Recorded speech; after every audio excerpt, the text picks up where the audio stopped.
استغفر اللہ الحمدللہ نحمد و نصلی علی رسول الکریم اما بعد اعوذ باللہ من الشیطان الرجیم بسم اللہ الرحمن الرحیم۔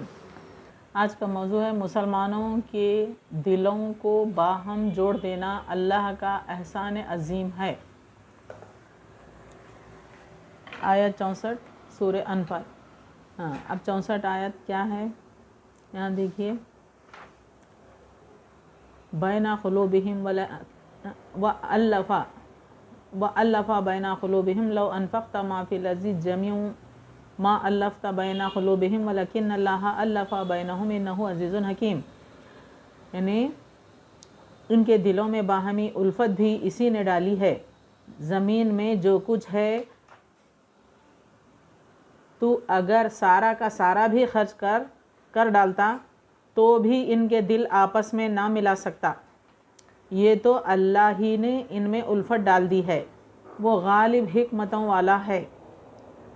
یا ایھا النبی حسبک اللہ ومن اتبعک من المؤمنین، اے نبی تجھے اللہ کافی ہے اور وہ مومن جو تیری پیروی کر رہے ہیں۔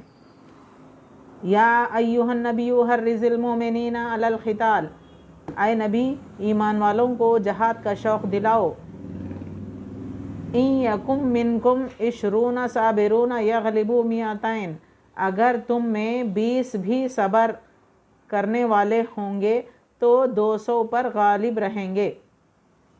وَإِن یکم منکم 100 یغلبوا 1000 من الذین کفروا بأنہم قوم لا یفقہون، اور اگر تم میں 100 ہوں گے تو 1000 کافروں پر غالب رہیں گے۔ الآن خفف اللہ عنکم وعلم انکم فیکم ضعف، اس واسطے کہ وہ بے سمجھ لوگ ہیں، اچھا اب اللہ تمہارا بوجھ ہلکا کرتا ہے۔ فَإِن یکم منکم 100 صابرۃ یغلبوا 200، اور وہ خوب جانتا ہے کہ تم میں ناتوانی ہے، پس اگر تم میں سے 100 صبر کرنے والے ہوں گے تو وہ 200 پر غالب رہیں گے۔ اگر تم میں سے 1000 ہوں گے تو وہ اللہ کے حکم سے 2000 پر غالب رہیں گے۔ اللہ صبر کرنے والوں کے ساتھ ہے۔ ما کان لنبی ان یکون لہ اسریٰ، نبی کے ہاتھ میں قیدی نہیں چاہیے جب تک کہ ملک میں اچھی طرح خون ریزی کی جنگ نہ ہو۔ ترید عرض الدنیا، تم تو دنیا کے مال چاہتے ہو۔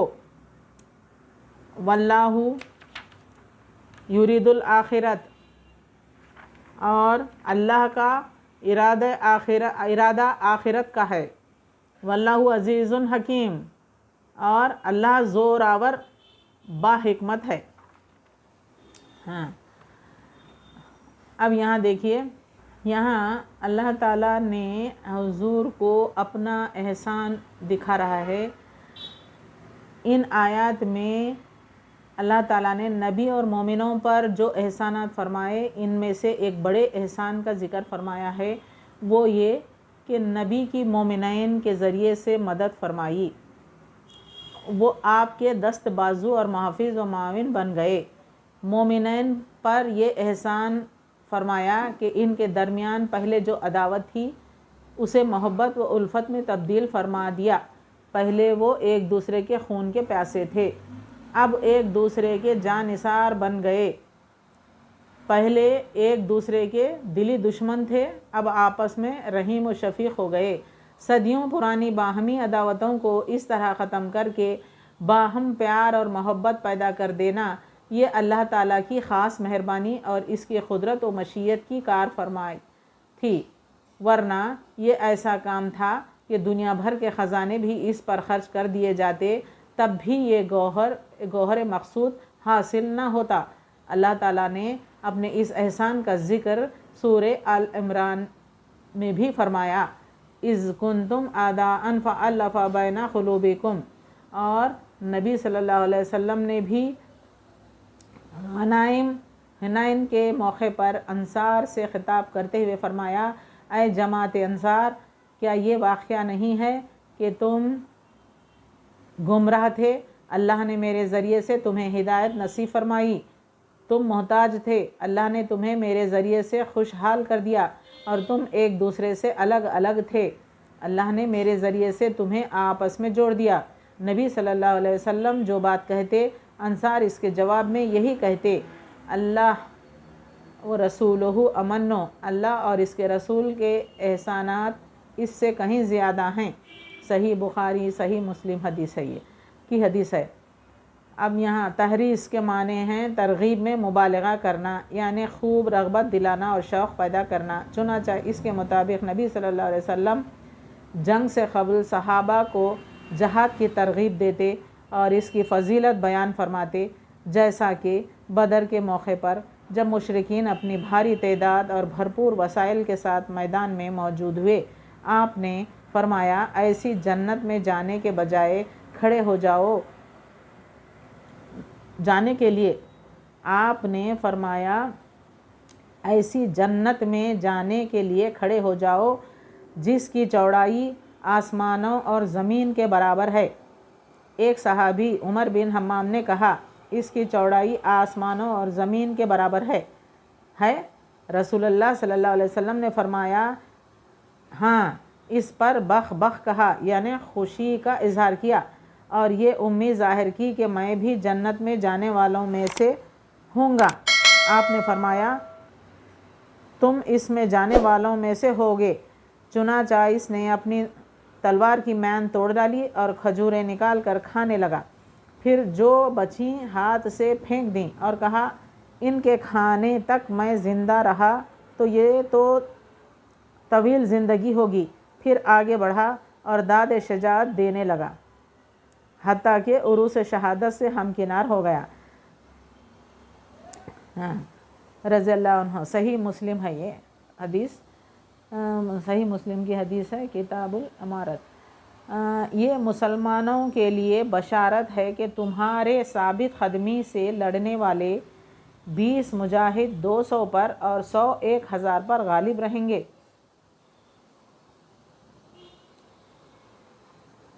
پچھلا حکم صحابہ پر گراں گزرا کیونکہ اس کا مطلب تھا ایک مسلمان 10 کافروں کے لیے، 20 200 کے لیے، 100 1000 کے لیے کافی ہیں، اور کافروں کے مقابلے میں مسلمانوں کی اتنی تعداد ہو تو جہاد فرض اور اس سے گریز ناجائز ہے۔ چنانچہ اللہ تعالیٰ نے اس میں تخفیف فرما کر ایک اور 10 کا تناسب کم کر کے 1 اور 2 کا تناسب کر دیا۔ صحیح بخاری تفسیر، صحیح بخاری میں ہے۔ اب اس تناسب پر جہاد ضروری اور اس سے کم پر غیر ضروری ہے، یہ کہہ کر صبر و ثبات قدمی کی اہمیت بیان فرما دی کہ اللہ کی مدد حاصل کرنے کے لیے اس کا اہتمام ضروری ہے۔ اللہ تعالیٰ حضور فرما رہے ہیں، اب یہاں پر دیکھیے یہ تمام ہدایت دیا ہے اللہ تعالیٰ حضور کو کہ جنگیں کفار کافر لوگ جو مشرک لوگ تھے انہوں اور مومنین مسلمان ان دونوں کے بیچ میں تھا۔ یہ کافر مشرکین جو ہے کیا کرتے تھے، ہمیشہ جو ہے کچھ عہد تیار کرنا، معاہدے بنانا، پھر توڑنا، پھر اس کے خلاف ورزی کرنا، یعنی ایگریمنٹ، عہد یعنی عہد پیمائش یعنی ایگریمنٹ۔ تو اس طرح یہاں پر آگے کی آیتوں میں ہم کو خلاصہ دکھ رہا ہے، اس میں کیا ہے 55-56 آیت میں دکھا رہا ہے الذین احدت منہم ثم ینقضون عہدہم فی کل مرۃ وہم لا یتقون، جن سے آپ نے عہد و پیمان کر لیا پھر بھی وہ اپنے عہد و پیمان کو ہر مرتبہ توڑ دیتے ہیں اور بالکل پرہیز نہیں کرتے، یعنی مشرکین ہے، یہ مشرکین اور مومنین کے بیچ میں ہے۔ تو پس فَأَمَّا تَسْخَفَنَّهُمْ فِي الْحَرْبِ فَشَرِّدْ بِهِمْ مَنْ خَلْفَهُمْ لَعَلَّهُمْ يَذَكَّرُونَ، پس جب کبھی تو لڑائی میں ان پر غالب آ جائے انہیں ایسی مار مار کے ان کے پچھلے بھی بھاگ کھڑے ہوں۔ تو اس طرح اللہ تعالیٰ آپ صلی اللہ علیہ وسلم کو مخاطب ہے، وہ کہہ رہا ہے کہ اگر تو غالب آ جائے ان پر تو ان کو مارتے رہو، و اما تخافن من قوم خیانۃ فانبذ الیہم الا سواء ان اللہ لا یحب الخائنین۔ ہو سکتا ہے کہ وہ عبرت حاصل کریں، اور اگر تجھے کسی قوم کی خیانت کا ڈر ہو۔ ہاں، اب یہاں پر جو ہے یہ خیانت کیا آ رہا ہے؟ عہد توڑنا، یعنی ان کے ساتھ جو عہد پیمائش ایگریمنٹ جو کرتے تھے وہ توڑتے تھے، توڑے تو کیا ہے؟ وہ ایک خیانت ہے۔ خیانت کا ڈر ہو تو برابری کی حالت میں ان کا عہد نامہ توڑ دے، تو بھی کیا کر؟ برابری کی حالت میں ان کا عہد نامہ توڑ دے۔ اللہ تعالیٰ خیانت کرنے والوں کو پسند نہیں فرماتا۔ جو انہوں عہد نامہ ایگریمنٹ جو تیار کرتے تھے، اب وہ اس پر خیانت کرتے تھے۔ خیانت یعنی بتا رہے ایگریمنٹ سب ہونا، پھر اس کے بعد اس کو توڑ دینا، تو یہ خیانت ہو گئی۔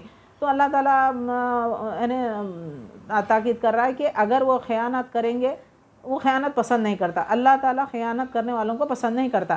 تو کافر یہ خیال نہ کریں کہ وہ بھاگ نکلے۔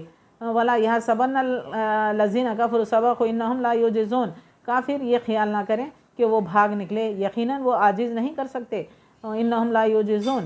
تو وَأَعِدُّوا لَهُم مَّا اسْتَطَعْتُم مِّن قُوَّةٍ وَمِن رِّبَاطِ الْخَيْلِ تُرْهِبُونَ بِهِ عَدُوَّ اللَّهِ وَعَدُوَّكُمْ وَآخَرِينَ مِن دُونِهِمْ۔ تم ان کے مقابلے کے لیے اپنی طاقت بھر قوت کی تیاری کرو، یعنی جتنی بھی تمہاری طاقت ہے، جتنے تمہارے مومنین تمہارے ساتھ ہیں، ان کو مضبوط بناؤ اور اس کی تیاری کرو، اور گھوڑوں کو تیار رکھو تاکہ وہ دشمن جو ہے خوفزدہ ہو سکے۔ تو ان کے سوا اوروں کو بھی جنہیں تم نہیں جانتے، اللہ انہیں خوب جان رہا ہے۔ وَآخَرِينَ مِن دُونِهِمْ لَا تَعْلَمُونَهُمْ اللَّهُ يَعْلَمُهُمْ۔ اللہ انہیں خوب جان رہا ہے۔ وَمَا تُنْفِقُوا مِن شَيْءٍ فِي سَبِيلِ اللَّهِ يُوَفَّى إِلَيْكُمْ وَأَنْتُمْ لَا تُظْلَمُونَ۔ جو کچھ بھی اللہ کی راہ میں صرف کرو گے وہ تمہیں پورا پورا دیا جائے گا، اور تمہارا حق نہ مارا جائے گا۔ وَإِن جَنَحُوا لِلسَّلْمِ فَأَجْنِحْ لَهَا وَتَوَكَّلْ عَلَى اللَّهِ۔ اگر وہ صلح کی طرف جھکیں تو تو بھی صلح کی طرف جھک۔ ہاں، اللہ تعالیٰ فرماتا ہے کہ اگر وہ صلح چاہتے ہیں تو تو بھی ان کے ساتھ جھک جا، یعنی صلح کے لیے ہاں بول دو۔ صلح کے لیے تیار ہے تو ہاں بول دو، اور اللہ پر بھروسہ رکھ، یقیناً وہ بہت سننے والا ہے۔ اگر وہ وَإِن يُرِيدُوا أَن يَخْدَعُوكَ فَإِنَّ حَسْبَكَ اللَّهُ، اگر وہ تجھ سے دغا بازی کرنا چاہیں گے تو اللہ تجھے کافی ہے۔ اب یہاں پر جو ہے نہیں ہم تم صلح کریں گے، اس بات پر صلح کریں گے، تو حضور کو کیا ہدایت دے رہا ہے اللہ؟ صلح کے لیے ہاں بول دو۔ اگر پھر بھی انہوں دغا بازی کر رہے ہیں، اس میں دھوکہ دے رہے ہیں، تو کیا کرنا؟ اس پر اللہ کافی ہے، تو میں بھی دیکھ لوں گا۔ اس میں یہ بات ہو رہی ہے۔ تو اسی نے اپنی مدد سے اور مومنوں سے تیری تائید کی ہے۔ اللہ نے مومنوں سے تیری تائید کی ہے، ان کے دلوں میں باہمی الفت بھی اسی نے ڈالی ہے۔ اللہ نے ان میں باہمی الفت ڈال دی مومنوں میں، کہ کس کا ساتھ دینا؟ حضور رسول اللہ کا ساتھ دینا، یعنی مسلمان سب ایک طرف آ جاؤ، یہ مشرکین کا مقابلہ کرو۔ زمین جو کچھ ہے، تو اگر سارا کا سارا بھی خرچ کر ڈالتا تو بھی ان کے دل آپس میں نہ ملا سکتا۔ اتنے خطرناک لوگ ہیں، ایسے لوگ ہیں، مکر جاتے ہیں، توڑتے ہیں، ایگریمنٹ عہد بناتے ہیں پھر توڑتے ہیں۔ تو اسی لیے ایسے لوگوں کو، اور خیانت بھی کرتے ہیں، تو اللہ تعالیٰ اپنے اوپر بھی لے رہا ہے، اور احسان عظیم اپنا دکھا رہا ہے، وہ مدد کیا ہے ان لوگوں کی، مومنین کی۔ تو یہ تو اللہ ہی نے ان میں الفت ڈال دی ہے، وہ غالب حکمت والا ہے۔ یا ایھا النبی حسبک اللہ ومن اتبعک من المؤمنین۔ اے نبی، تجھے اللہ کافی ہے، اور وہ مومن جو تیری پیروی کر رہے ہیں، وہ مومن جو تیرے ساتھ ہیں، وہ تیرے لیے کافی ہیں، اور اللہ اور وہ مومن تیرے لیے کافی ہیں۔ تو اے نبی، ایمان والوں کو جہاد کا شوق دلاؤ۔ اب یہ جو تمہارے ساتھ ایمان والے ہیں، ان کو جہاد کا شوق دلاؤ، اور اگر تم میں 20 بھی صبر کرنے والے ہوں گے تو 200 پر غالب رہیں گے۔ اللہ ہمت دے رہا ہے کہ اگر تم میں 100 ہوں گے تو 1000 کافروں پر غالب رہیں گے۔ تو اس واسطے کہ وہ بے سمجھ لوگ ہیں۔ وہ کیا ہیں؟ بے سمجھ لوگ ہیں، تم ان کو آسانی سے ان پر غالب ہو سکتے ہیں۔ من الذین کفروا بانہم قوم لا یفقہون۔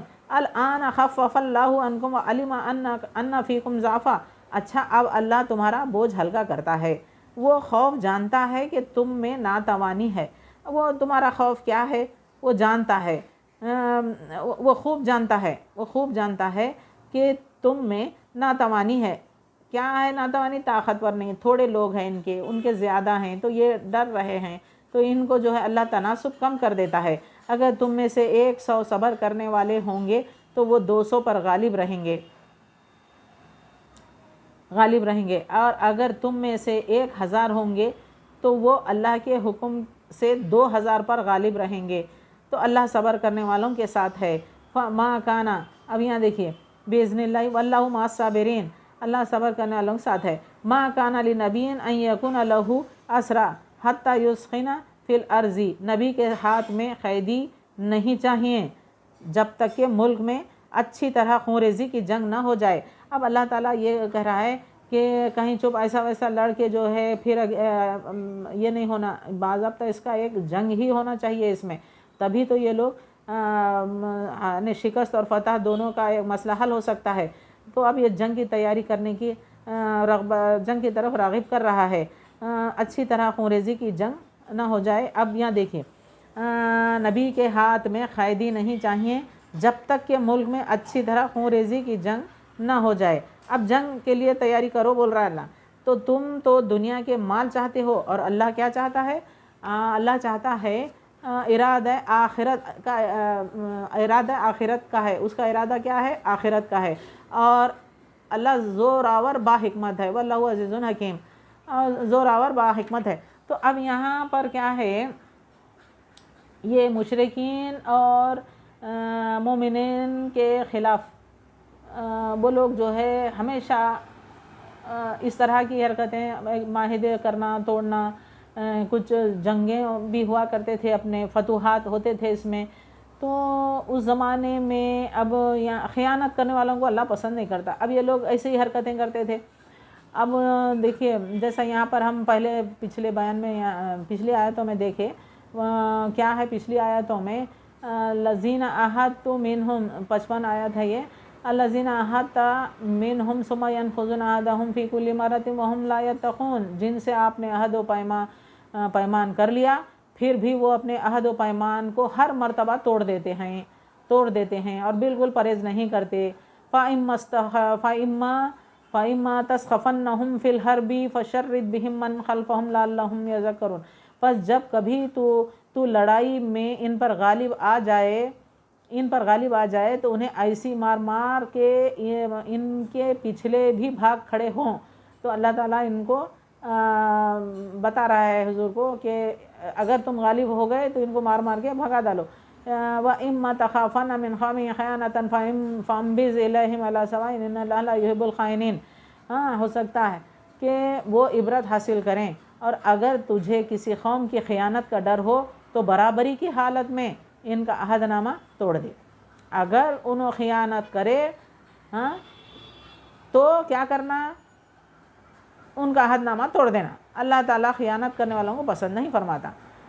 اب دیکھو، اب یہ خیانت کرے تو کیسا؟ پہلے بتا رہے ہیں کہ ہم صلح کر لے، آپس میں جو ہے ایگریمنٹ ہو گئی، دستخط ہو گئے، عہد پیمائش ہو گئی، سب ہونے کے بعد پھر جو ہے دغا بازی کر کے، دھوکہ کر کے اس کو خیانت کر رہی، بولے تو دھوکہ بازی کر رہی۔ تو اب ایسا کرنے والوں کو کیا کریں گے؟ تو ان کے ساتھ عہد نامہ توڑ دو، اللہ فرماتا ہے توڑ دو۔ کافر یہ خیال نہ کریں کہ وہ بھاگ نکلے، یقیناً وہ عاجز نہیں کر سکتے۔ کیوں عاجز ہوں گے؟ تو وَأَعِدُّوا لَهُم مَّا اسْتَطَعْتُم مِّن قُوَّةٍ وَمِن رِّبَاطِ الْخَيْلِ تُرْهِبُونَ بِهِ عَدُوَّ اللَّهِ وَعَدُوَّكُمْ وَآخَرِينَ مِن دُونِهِمْ، تم ان کے مقابلے کے لیے اپنی طاقت بھر قوت کی تیاری کرو اور گھوڑوں کے تیار رکھنے کی، اس سے تم اللہ کے دشمنوں کو خوف زدہ رکھ سکو۔ اب اللہ بتا رہا ہے راستہ کہ تم گھوڑوں کو بھی تیار رکھو، تمہارے کیا ہے اسلحہ جات وغیرہ، یہ سارے وہ تیار کرو، اور یہ دشمن جو ہے اس خوف زدہ ہو سکے۔ تو ان کے سوا اوروں کو بھی، دوسروں کو بھی تیار کرو جنہیں تم نہیں جانتے، اللہ انہیں خوب جان رہا ہے۔ لا تعلمونہم اللہ یعلمہم وما تنفقوا من شیء فی سبیل اللہ یوفی الیکم وانتم جو کچھ بھی اللہ کی راہ میں صرف کرو گے وہ تمہیں پورا پورا دیا جائے گا اور تمہارا حق نہ مارا جائے گا۔ وَإِن جَنَحُوا لِلسَّلْمِ فَأَجْنِحْ لَهَا وَتَوَكَّلْ عَلَى اللَّهِ إِنَّهُ هُوَ السَّمِيعُ الْعَلِيمُ۔ اگر وہ صلح کی طرف جھکیں، اللہ فرماتا ہے دیکھو اے نبی، اگر وہ صلح کی طرف جھکیں تو تم بھی صلح کی طرف جھک جاؤ اور اللہ پر بھروسہ رکھ، یقیناً وہ بہت سننے والا جاننے والا ہے۔ تو اللہ جو ہے کتنے طریقے جو دکھا رہا ہے آپ صلی اللہ علیہ وسلم کو کہ اگر انہوں صلح چاہتے ہیں تو تم بھی صلح کے لیے جھک جاؤ، ہاں، اور اللہ پر بھروسہ رکھو، وہ بہت سننے والا ہے جاننے والا ہے۔ اگر وہ تجھ سے دغا بازی کرنا چاہیں، اب یہاں دغا بازی آ رہی ہے، خیانت کر رہے ہیں، کیونکہ اللہ خیانت کو پسند نہیں کرتا، وہ تجھ سے دغا بازی کرنا چاہیں گے تو اللہ تجھے کافی ہے۔ اب میں بتا رہا ہوں میں ہی کافی ہوں، اور اسی نے اپنی مدد سے اور مومنوں سے تیری تائید کی ہے۔ اب مومنوں کے دل میں الفت جو ڈالا ہے اللہ، یہاں سے شروع ہے۔ الفت کیسے ڈالا؟ تو یہ مشرکین جو ہے اس طرح کے پیمائش عہد پیمائش کرنا، پھر توڑنا، پھر موقع آتے ہی توڑ دینا، پھر خیانت کرنا، اس طرح سے کرتے تھے حرکتیں۔ تو اب اللہ تعالیٰ ایسی ہدایت کیا کہ خیانت کرے تو تم عہد نامے کو توڑ دو، اور جو ہے اللہ ہی کافی ہے، اور ان کے مومنین کے دلوں میں جو ہے الفت پیدا کر دیا، پیار و محبت۔ اب یہی بات اس میں ظاہر ہو رہی ہے، تو اسے محبت اور الفت میں تبدیل فرما دیا۔ اب یہاں دیکھیے، ایک دوسرے کے خون کے پیاسے تھے یہ لوگ، ہاں، اب ایک دوسرے کے جانثار بن گئے۔ اب مومنین میں بھی جو ہے جو صدیوں سے ان کے دلی دشمنی تھی، جیسے پہلے ایک دوسرے کے دلی دشمن تھے، اب آپس میں رحیم و شفیق ہو گئے۔ صدیوں پرانی باہمی عداوتوں کو اس طرح ختم کر کے باہم پیار اور محبت پیدا کر دینا اللہ تعالیٰ کی خاص مہربانی اور اس کی قدرت و مشیت کی کار فرمائی تھی۔ تو اللہ تعالیٰ ان مومنین میں جو صدیوں سے دشمنیاں تھے ان لوگوں کے، ان کے دلوں میں الفت و محبت ڈال دیا اور مومنوں کا ساتھ رہا۔ اور پھر جو ہے اب اللہ حضور کو یہ بتا رہا ہے کہ ورنہ یہ ایسا کام تھا کہ دنیا بھر کے خزانے بھی اس پر خرچ کر دیے جاتے، تب بھی یہ گوہر مقصود کیا ہے؟ یہ پیار و محبت پیدا کر دینا۔ اللہ تعالیٰ جو الفت ڈالا ہے ان لوگوں میں، باہمی عداوتیں جن میں تھے نا، تو ان میں محبت اور الفت میں تبدیل ہو گئے یہ لوگ۔ تو یہ جو ہے گوہر مقصود حاصل نہ ہوتا، یہ مقصد حاصل نہیں ہوتا، یعنی متحد ہو گئے، بھائی چارگی آ گئی لوگوں میں، نفرت ختم ہو گئی، دشمنی ختم ہو گئی۔ اللہ تعالیٰ نے اپنے اس احسان کا ذکر سورہ آل عمران میں بتایا ہے کیا اذا کنتم اعداء فالف بین قلوبکم۔ نبی غنائم، نبی نے بھی غنائم حنین کے موقع پر انصار سے خطاب کرتے ہوئے فرمایا، اے جماعت انصار، کیا یہ واقعہ نہیں ہے کہ تم گمراہ تھے، اللہ نے میرے ذریعے سے تمہیں ہدایت نصیب فرمائی، تم محتاج تھے۔ تو اس طرح سے جو ہے اب یہاں ہمارے مومنین جو ہے حضور آپ صلی اللہ علیہ وسلم کے جو مومنین ساتھ میں تھے، جیسا آپ کی فوجیں تھیں، تو ان میں ایک واقعہ کیا ہوا، اس وقت اللہ تعالیٰ نے حضرت معاویہ اس وقت آپ کے فوج میں ایک اچھی حیثیت رکھتے تھے، رومیوں کے درمیان معاہدہ تھا، معاویہ رضی اللہ عنہ اور رومیوں کے درمیان معاہدہ تھا، تو اس میں آپ معاہدے کی مدت ختم ہونے کے قریب آئی تھی، تو حضرت معاویہ نے روم کی سرزمین کے قریب اپنی فوجیں جمع کرنا شروع کر دیں۔ تو معاویہ اس وقت حضور کے اس میں جو ہے فوج میں کرنل تھے، تو انہوں نے جو ہے سرزمین کے قریب اپنی فوجیں جمع کرنا شروع کر دیں روم کے۔ تو مقصد یہ تھا کہ معاہدے کی مدت ختم ہوتے ہی، تیاری میں بیٹھے تھے انہوں، معاہدے کی مدت ختم ہوتے ہی رومیوں پر حملہ کر دیا جائے۔ رومی کیا مشرکین تھے یہ۔ تو ایک صحابی حضرت عمر بن ابسا کے علم میں حضرت معاویہ کی یہ تیاری آئی، تو پہلے کا پہلے کیوں تیاری کر رہی ہیں انہوں بول کے انہوں نے کیا کرے، یہ غدر ہے اس سے تعبیر فرمایا، اور ایک حدیث رسول بیان فرما کر، حدیث میں کیا تھا، تو معاہدے کی خلاف ورزی قرار دیا۔ یہ کیا ہے بیان فرما کر اسے معاہدے کی خلاف ورزی قرار دیا۔ تو معاہدے میں کیا تھا، ایسا پہلے کا پہلے نہیں کرنا، معاہدے کو کیا ہوتا، وہ توڑے جیسا ہوتا۔ پھر جیسا ہم دوسروں کے لیے اللہ تعالیٰ ہدایت فرما رہا ہے مشرکین کو کہ اگر یہ لوگ معاہدہ توڑتے ہیں تو تم اس کو وہ خیانت کرنا ہے، اس کو کیا تجدید دے رہا ہے، وہ خیانت کر رہے ہیں۔ تو امانت خیانت بولتے ہیں نا، تو وہ معاہدہ نہیں توڑنا ہے، اگر وہ توڑ رہے ہیں تو وہ خیانت ہے، تو اس کو پسند نہیں کرتا، معاہدے کے مطابق چلو۔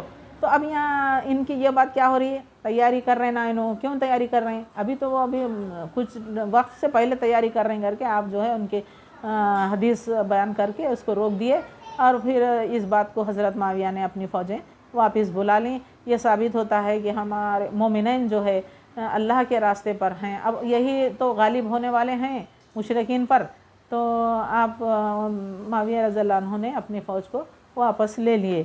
تو اس طرح کا ایک یہ واقعہ بتا رہے ہیں۔ تو یہ مشرکین اور یہ بہت زمانے سے بھی صدیوں پرانے ان کے تھے، جیسے موسیٰ علیہ السلام کے دور میں بھی ایسا ہوا تھا نا، تو لوگ جو ہے ایمان لا رہے، پھر شرک کر رہے یا وہ کر رہے، پھر اس کے بعد ہٹ جا رہے وہاں سے، ایمان سے ہٹ کے نکل جا رہے، پھر جا کے کفر میں کافرانہ حرکتیں، مشرکانہ حرکتیں کرنے لگے۔ تو یہ آج کی نئی بات نہیں تھی، انبیاءوں کے دور میں ایسا ہوتا رہا۔ تو اللہ نے بھی جو ہے فرعون کے وہ نسل کو کیا کر دیا، غرق کر دیا، سمندر میں ڈبو دیا، تو مدد کرتے آیا ہے اللہ نے۔ تو اس طرح سے جو ہے یہ لڑائی کیا تھی، یہی تھی لڑائی مشرکین اور مسلمان۔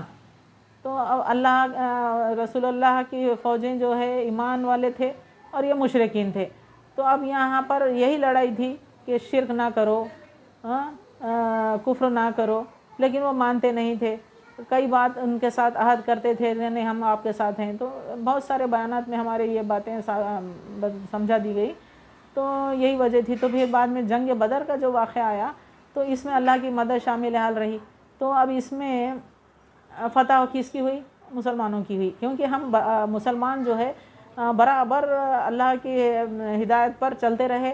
جیسے معاویہ کی بات یہاں آ گئی کہ وقت سے پہلے تیاری نہیں کرنا، جب انہوں توڑنا تو عہد ایگریمنٹ کو اگر انہوں توڑے دے، عہد کو توڑنے کے بعد جب ہم تیار کرنا، پہلے سے تیاری کیوں کر رہے کر کے یہاں رکاوٹ بن گئی۔ تو معاہدے کی خلاف ورزی ہوتی ہے حضور کی حدیث کی، یعنی حدیث رسول جو بیان فرما کر، حدیث رسول اللہ کی جو حدیث تھی، آپ جو ہے تمام تیاری کرا دیے تھے حضور صلی اللہ علیہ وسلم جو ہے جنگ کی تیاریاں سب بتا دیے تھے، اس کے قاعدے قانون کیا ہے سب بتا دیے، پھر بھی انہوں جو ہے ایسا کرتے ہی ان کو روک دیا گیا۔ تو اب اس میں جنگ سے قبل صحابہ کو جہاد کی ترغیب دیتے اور اس کی فضیلت بیان فرماتے، اور جیسا کہ بدر کے موقع پر جب مشرکین اپنی بھاری تعداد اور بھرپور وسائل کے ساتھ میدان میں موجود ہوئے یہ لوگ، تو ان کی فوج زیادہ تھی اور مسلمان کم تھے، تو پھر بھی اللہ کی مدد سے جو ہے مسلمان ان پر غالب ہو گئے، تو یہ فتح ہو گئی۔ جنگ بدر میں جو 1.5 سال ہجرت کے 1.5 سال بعد یہ جنگ بدر کا واقعہ پیش آیا، اور 6 سال کے بعد مکہ فتح ہوا تھا، تو ہم پچھلے بیان میں بھی بتا چکے ہیں۔ تو اس طرح سے لوگ جو ہے معاہدے کرنا، توڑنا، ایسا کر کے جو ہے کافی تکلیفیں دیتے رہے ہیں۔ تو اللہ کے دشمن کو خوف زدہ رکھ سکو تو ان کے سوا اوروں کو بھی، جنہیں یہاں بتا رہا ہے کہ گھوڑوں کو تیار رکھنا، اور اس سے تم اللہ کے دشمن کو خوف زدہ رکھ سکو، یہ چیزیں رکھ کے ان کو خوف میں ڈالو، گھوڑوں کو تیار کرو، اور پھر اللہ کی مدد بھی شامل رہی، اور مومنین بھی جو ہے ان کے دلوں میں الفت ڈال دیا اللہ نے۔ تو اس کا احسان عظیم ہے یہ جنگ بدر کے واقعے میں ایک بڑی جنگ، یعنی اللہ جب تک کہ ملک میں اچھی طرح خون ریزی کی جنگ نہ ہو جائے یہ ناممکن ہے۔ یہ اسی طرح سے یہ معاہدے توڑتے رہیں گے، پھر آتے رہیں گے، توڑتے ملتے رہیں گے، تو جنگ ہی ہونا۔ تو نبی کے ہاتھ میں قیدی نہیں چاہیے جب تک کہ ملک ما کان لنبی ان یکون لہ اسری حتی یثخن فی الارض، یعنی نبی کے ہاتھ میں قیدی نہیں چاہیے جب تک کہ ملک میں اچھی طرح خون ریزی کی جنگ نہ ہو جائے۔ یہ اللہ تعالیٰ ہدایت کیا۔ تو تریدون عرض الدنیا، تم تو دنیا کے مال چاہتے ہو، واللہ، اللہ کا ارادہ کیا ہے؟ آخرت کا ہے۔ تو چنانچہ اب یہاں پر جو ہے اللہ تعالیٰ جنگ کرنے کے لیے اپنے فوج کو، مومنین کو جو ہے شوق دلاؤ، ترغیب دلاؤ، ان کو راغب کرو جنگ کے لیے ہدایت کیا تھا۔ تو چنانچہ اس کے مطابق جو ہے حضور جو ہے جنگ سے پہلے تمام ہدایتیں اور تمام اصول، قاعدے، قانون سب دکھا دیے تھے، اور اللہ جو ہے ان کو غالب کر دیا مسلمانوں کو، اور اس میں فتح ہو گئی۔ جنگ بدر میں مسلمانوں کی فتح ہو گئی تھی۔ تو اب یہاں پر باہم پیار اور محبت پیدا کر دینا، تو یہ صدیوں پرانی باہمی عداوتوں کو اس طرح ختم کر کے باہم محبت پیدا کر دینا، یہ اللہ تعالیٰ کی خاص مہربانی اور اس کی قدرت و مشیت کی کار فرمائی تھی۔ تو یہ جو بتا رہا ہے، تو آج کے دور کے لیے بھی یہ بات مشابہت رکھتی ہے کہ یہ فرقہ بندی کے باہمی عقائد کی جو سختیاں ہیں کہیں عداوتوں میں نہ بدل جائے۔ بہتر یہ ہے کہ باہمی الفت کے لیے اللہ کی مدد مانگنا چاہیے، اور اس طرح سے اگر ہم سختی اختیار کریں گے فرقوں میں، تو کوئی بھی اپنا فرقہ صحیح بتا رہا ہے، ہم صحیح، تو اس طرح نہیں ہونا چاہیے۔ میں سمجھ رہی ہوں کہ ایک مرکز قائم کر کے تمام لوگوں کے عقائد کو رکھا جائے، ضعیف حدیثوں کو ہٹا کر اور صحیح حدیثوں کو رکھ کے، اور قرآن و حدیث اور سنت کی پیروی، اس طرح کے عقائد قائم کر کے متحد ہو جائیں، ایک جٹ ہو جائیں، اور تمام مسلمانوں کو اس بکھرنے سے بچا لیا جائے۔ اور ہمیں یہ یاد رکھنا چاہیے کہ جس طرح جنگ بدر کا واقعہ پیش آیا، تو اس میں اللہ کی مشیت اور اس میں جو ہے اس کی قدرت و مشیت شامل حال تھی۔ تو ہم بھی جو ہے اسی طرح وہ رکھیں، ورنہ وہ مثال ہو جائے گی کہ بکریاں اگر جھنڈ میں اگر جا رہے مجموعے میں، تو اس میں سے ایک دو ادھر ادھر ہو جائے تو بکھر گئے تو وہ واپس نہیں آتے، وہ ختم ہی ہو جاتے ہیں۔ تو اس طرح ہم ویسی مثال کو بھی ہم غور کریں کہ اللہ تعالیٰ ہمیں راستے دکھا رہا ہے، اس جانوروں کے ذریعے بھی ہم کو بتا رہا ہے کہ مویشی کس طرح چلتے ہیں، ہم کو ایسا ہی چلنا چاہیے۔ انسان بھی کیا ہے، ایک سماجی ایک جانور ہے، سماجی جانور ہے انسان بھی، جیسا انگلش میں کہتے ہیں نا سوشل اینیمل، تو اس طرح سے ہیومن سوسائٹی کا ایک سوشل اینیمل۔ تو اس طرح سے ہم کو ایک مثال دکھا رہا ہے اللہ کہ یہ جس طرح مویشی لوگ کیسے چلتے ہیں، سب ایک ساتھ اس طرح چلنا چاہیے۔ اگر بیچ میں سے وہ الگ یہ الگ اس طرح سے بکھر جائیں گے تو سوائے خاتمے کے اور کچھ نہیں ہے۔ تو اسلام کمزور پڑ سکتا ہے، مسلمانیت کمزور ہو جاتی ہے۔ تو بچے بھی، نوجوان آنے والی نسلوں میں، ان میں بھی جو ہے سمجھ میں نہیں آتا کہ کیا کرنا ہے، ہمارے اسلام میں کیا ہے، وہ فرقہ وہ ہے، یہ فرقہ ہے، کدھر جانا۔ اب شیعہ تو الگ ہے، ہم تو شیعہ کے ساتھ تناسب نہیں کر سکتے۔ اب یہ سنت، اہل سنت جو ہے، سنت الجماعت کیا ہے، اس میں سبھی فرقے بن گئے، اتنے سارے فرقے بن گئے، اس میں سب ایک جٹ ہو کے پرانے حدیثوں کو، ضعیف حدیثوں کو ہٹا دو، اور اس میں صحیح حدیثوں کو لے کر قرآن کے مطابق جو ہے عمل کریں، عقیدہ بنائیں، ایک عقیدہ رکھو، تو سبھی لوگ جو ہے ایک عقیدے پہ رہیں گے تو ہماری طاقت مضبوط ہو جاتی ہے۔ تو الگ رہنے سے کمزور ہو جاتے ہیں ہم، تو اسلام کمزور ہو جاتا ہے۔ تو کب تک یہ ایسا رہیں گا؟ تو اسی لیے ہم چاہتے ہیں کہ آنے والی نسلوں کے لیے، میں چاہتی ہوں آنے والی نسلوں کے لیے آسان کر دینا، بچے جو ہے ادھر ادھر بکھرنا نہیں ہے۔ اور بس یہی میسیج ہے میرا، میں یہی چاہتی ہوں کہ ہم تمام لوگ مل کے جو ہے اس طرح اللہ کے بتائے ہوئے راستے پر چلیں اور اس کے ہدایت پر چلیں۔ اور ہم کو تو اتنی اچھی مثالیں بتا رہا ہے اللہ کہ خیانت کرنے والوں کے دشمن ہیں، اللہ خود نہیں چاہتا خیانت کرنا، تو اب وہ خیانت کرنے والے ایسے لوگ ہیں، معاہدے کرتے ہیں، توڑتے ہیں۔ تو آج بھی ویسا فرقوں میں ایسی ہو رہا ہے کبھی وہ فرقہ صحیح ہے تو کبھی یہ فرقہ صحیح ہے، اس کو وہ کھینچ رہا ہے، اس کو یہ کھینچ رہا ہے، ایسا پکڑ وہ کر رہے ہیں، چھوٹی چھوٹی باتوں کو لے کے جو ہے اتنا بڑا وہ کرتے ہیں، تو نہیں ہونا چاہیے ایسا۔ ایک عقیدہ رکھنا صحیح ہے، اور بس یہی ہم میں کہنا چاہ رہی ہوں۔ اللہ کی قدرت مشیت نے اس پر غور کرنا کہ اس کی مرضی کیا ہے۔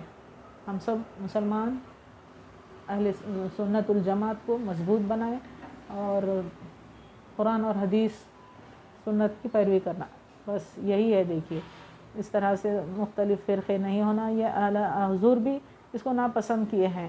فرقہ پسند نہیں ہے، فرقہ نہیں ہونا چاہیے، فرقہ بہت خراب چیز ہے۔